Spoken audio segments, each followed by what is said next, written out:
Hello everyone, welcome back to our channel. Welcome to the second episode of our Puri trip series. So আজকে সকালবেলায় আমরা পুরী পৌঁছেছি। দেন হোটেলে check in করে স্নান সেরে ফ্রেশ হয়ে নিয়ে আমরা ওই 10টা নাগাদ বেরিয়ে পড়লাম শ্রী জগন্নাথ মন্দিরের উদ্দেশ্যে। হোটেলের নিচেই টোটো দাঁড়িয়েছিল।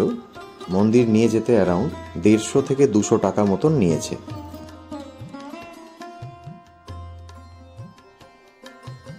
দেন টোটোয় 15 মিনিট মতন ট্রাভেল করে আমরা জগন্নাথ দেবের মন্দিরের সামনে পৌঁছে যাই।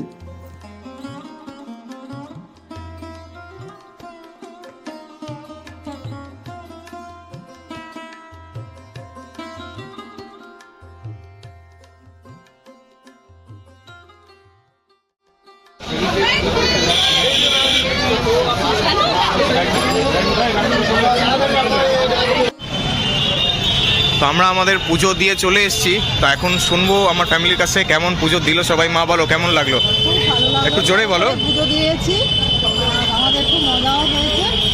আচ্ছা বৌমা বলো।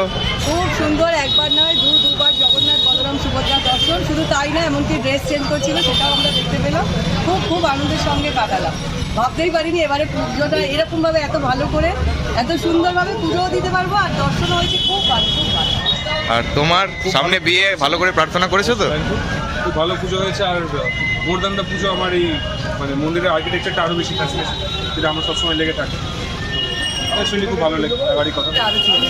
জগন্নাথ দেবের দর্শনও আমরা খুব ভালো পেয়েছি, সব ঠাকুরের ভালো লাগলো। আরও রেগুলারই আমরা আসি, কিন্তু গত কয়েক বছর আমরা আসতে পারিনি। আবার আমাদের জগন্নাথ দেব টেনেছে বলেই এসেছি। আমরা আমাদের ফ্যামিলি আর আমার দাদার ফ্যামিলি এসেছি। এত সুন্দর দর্শন। আবার আমার ওয়াইফ একবার দর্শন করার পরে বলছে আমার মন ভরেনি, আবার আমি দর্শন করব। আবার দর্শন করানোর আবার আমরা গেছি এবং আবার খুব সুন্দরভাবে দর্শন করে দিয়েছে আমাদের। পুরোহিত ছিল আমাদের কন্যা, খুব ভালোভাবে দর্শনও করে দিয়েছেন। খুব স্যাটিসফাইড। এবারের আমরা পুজোতে খুব স্যাটিসফাইড পুজো দিই। আজকে আমরা যে পুজো দিয়েছি সেই মহাপ্রসাদ আমরা আজকে বাড়িতে হোটেলে আমাদের 3টের সময় পৌঁছে দেবে। আমরা হোটেলে গিয়ে আমরা মহাপ্রসাদ খেয়ে আজকে আমাদের লাঞ্চ সারবো। তো আমাদের পুজো দেওয়া এখন হয়ে গেছে। তো আমরা এখন আমাদের হোটেলের দিকে এগোচ্ছি। দুপুরবেলায় যেরকম বাবা বললো যে মহাপ্রসাদ আমরা হোটেলে বসেই খাবো, কারণ এই জায়গাটায় প্রচণ্ড লাইন পড়েছে, এই জায়গাটা বসে খাওয়াটা পসিবল নয়। তো হোটেলে বসে খাবো এবং একটু রেস্ট নিয়ে আবার সন্ধ্যেবেলায় বেরোবো মার্কেটিং করতে। আর তখন আবার ভিডিও করে দেখাবো এবং মহাপ্রসাদটা যখন খাবো তখনও দেখাবো যে কী দিল, কী মানে ওর মধ্যে ইনক্লুডেড আছে, সব কিছুই দেখাবো আপনাদের। Stay tune. তো ভিতরে পুরীর মন্দিরে তো ক্যামেরা মোবাইল ফোন অ্যালাউ নয়। তো এই জায়গাটা হচ্ছে শু স্ট্যান্ড। এই জায়গাটায় জুতো এবং যত বিলঙ্গিংস আছে, ছাতা, ওয়াটার বটল, সব কিছু এখানে রেখে যেতে হবে। এটা ফ্রি অফ কস্ট। এই জায়গাটা রেখে আপনি মন্দিরে ঢুকতে পারবেন। আর এই হচ্ছে পুরীর বিখ্যাত খাজা। পরে আমি কিনবো, এখন কিনছি না। এগুলো সব সন্ধেবেলা থেকে বিক্রি করা শুরু হয়ে যায়।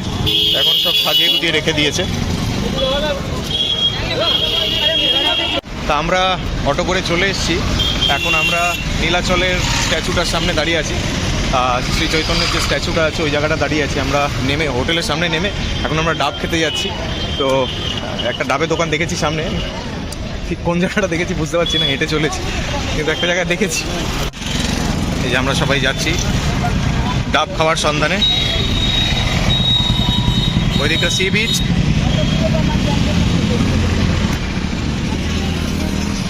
এই জায়গাটা মার্কেটটা, সন্ধ্যেবেলা এই জায়গাটাতেই আসবো মার্কেটিং করতে। এই যে সম্বলপুরি হ্যান্ডলুম, এটা বহু পুরনো দোকান। আর এই যে এটা হচ্ছে পুরীর সেই বিখ্যাত শ্রী চৈতন্যের স্ট্যাচু। এই হচ্ছে আপনাদের নীলাচল হোটেলটা। আর এইখানে আমার মা আর বাম্মা দাঁড়িয়ে আছে আশায়, ডাব খাওয়ার আশায়। তোমরা কি ডাব পাওনি এখন? কোথায় ডাব? তো এইটা হচ্ছে গাঙ্গুরামের খাজার যে দোকানটা। আর আমরা একটু আগেই কাকাতুয়ার খাজার দোকানটা ছাড়িয়ে এলাম। তো সন্ধ্যেবেলায় দেখব ঠিক কোন জায়গাটা থেকে অ্যাকচুয়ালি আমরা খাজাটা কিনবো। তো এটা আরেকটা নতুন দোকান খুলেছে। এটা আমি আরেকটা ইউটিউবের ভিডিওতে দেখেছিলাম, এই নৃসিংহ খাজার দোকান, ঠিক আছে। এইটাও আরেকটা নাম করা পুরীতে খাজার দোকান খুলেছে। তা আমার ইচ্ছা আছে একবার এখানে ট্রাই করার। এখানে ট্রাই করে দেখি, যদি ভালো লাগে তাহলে এখান থেকে নেব, না হলে আমি বরাবরই আমরা গাঙ্গুরাম থেকেই নিই। তা এটা বেশ ভালো করে।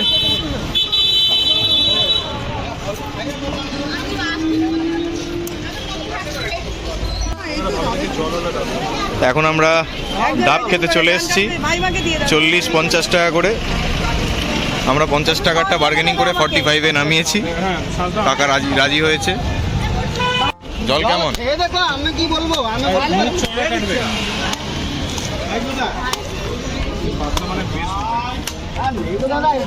আমাদের ডাব খাওয়ার পর্ব শেষ, এবার আমরা হোটেলের দিকে এগোচ্ছি। আমার দাদা শুধু বলছে স্নান করবে। এখন বেলা 2:30 বাজে, ভরা রোদের।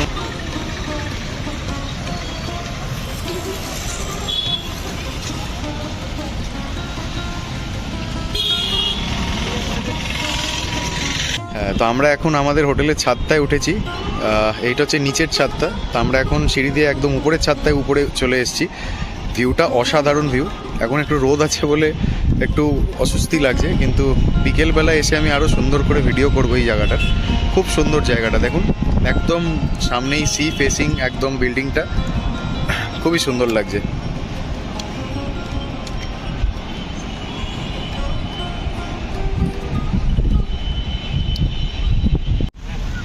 তো আমার বাবা মা এখন হোটেলে শুয়ে শুয়ে টিভি দেখছে, বম্মাও শুয়ে পড়েছে, ওয়েট করছে কখন মহাপ্রসাদ আসবে। আর আমি আর দাদা চলে এসেছি বিচের কাছটাতে। এই পুরীতে আসার পরে এখনও অবধি বিচের ধারেও যায়নি। এই এখন কটা বাজে? এখন ওই 2:45 মতন বাজে। এখন এই আস্তে আস্তে যাচ্ছি বিচের দিকটায়। একটা আইসক্রিম খাবো, ডাব খাওয়া অলরেডি হয়ে গেছে। পাবো। এখনো প্রচুর লোক স্নান করছে, আর আমার দাদা জলে নামবে করছে।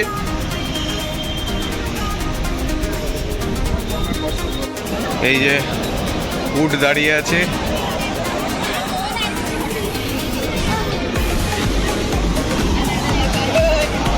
আর এইখানে বালি দিয়ে কি সুন্দর বানাচ্ছে দেখুন।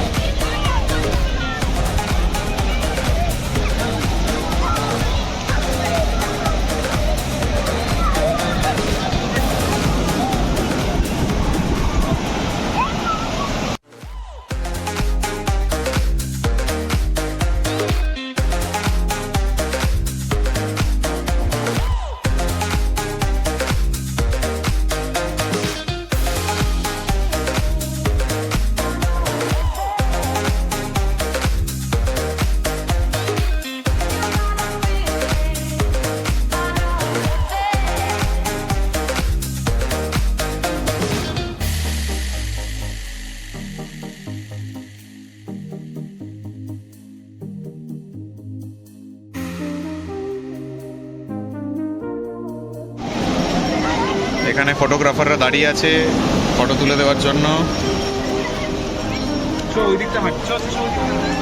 খুব সুন্দর লাগছে। আবার ভেবেছি সানসেটের সময় আসবো। ওয়েদারটা খুবই ভালো, খুব কমফোর্টেবল ওয়েদারটা।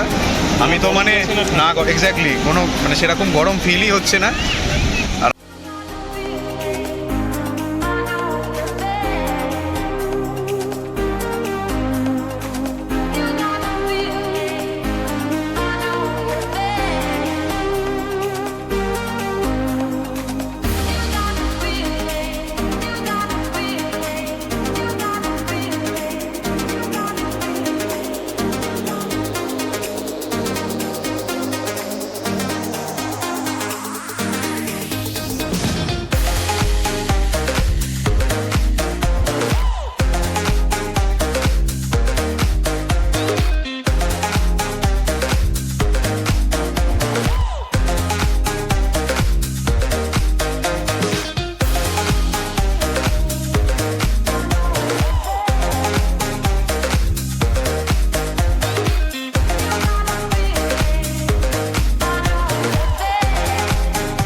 হচ্ছে রফ লালা, সুন্দর সাজিয়েছে কিন্তু যাই বলো।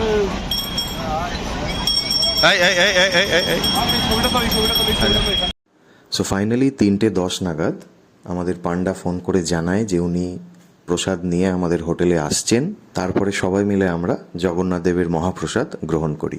আপনারাও আমাদের এই ভিডিওর মাধ্যমে জগন্নাথ মন্দির ও জগন্নাথ দেবের এই মহাপ্রসাদ দর্শন করে নিন। Thanks for watching. দেখা হচ্ছে আবার আপনাদের সাথে পরের এপিসোডে। Bye bye.